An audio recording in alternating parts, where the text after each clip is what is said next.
জ্ঞানের আলোয় খুঁজে স্বপ্নের দ্বার, আগামী দিন শুধু সম্ভাবনার। এই প্রতিপাদ্যকে সামনে রেখে চান্দিনার কৈকরই সমাজ কল্যাণ পাঠাগার ও ক্লাব কর্তৃক আয়োজিত প্রতি বছরের ন্যায় এবারও জমকালো ও হাজারো দর্শকের সমাগমে শেষ হলো কাঙ্ক্ষিত ক্রিকেট 2017 এর ফাইনাল খেলাটি। গত বৃহস্পতিবার দুপুর 2টায় কৈকরই পূর্বপাড়া সংলগ্ন মাঠে উক্ত ফাইনাল খেলাটি অনুষ্ঠিত হয়। উক্ত খেলায় সাউথ কৈকরই ক্রিকেট একাদশ গল্লায় জোবায়ের স্পোর্টিং ক্লাবকে 42 রানে পরাজিত করে। আব্দুল মন্নান বিএসসিবি অ্যাডের সভাপতিত্বে অনুষ্ঠানে প্রধান অতিথি হিসেবে উপস্থিত ছিলেন সাবেক চেয়ারম্যান হাজী শাহজাহান।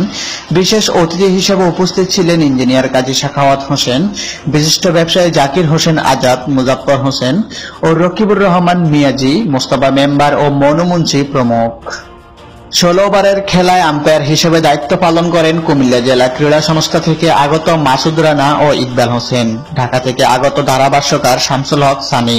খেলা শেষে অতিথিরা বিজয়ী ও বিজেতাদের মধ্যে কাঙ্ক্ষিত চ্যাম্পিয়ন ট্রফি, ফ্রিজ এবং টিভি তুলে দেন। কুমিল্লা থেকে আলিফ মাহমুদ কায়সারের পাঠানো তথ্যচিত্রে 71 বাংলা নিউজ ডেস্ক।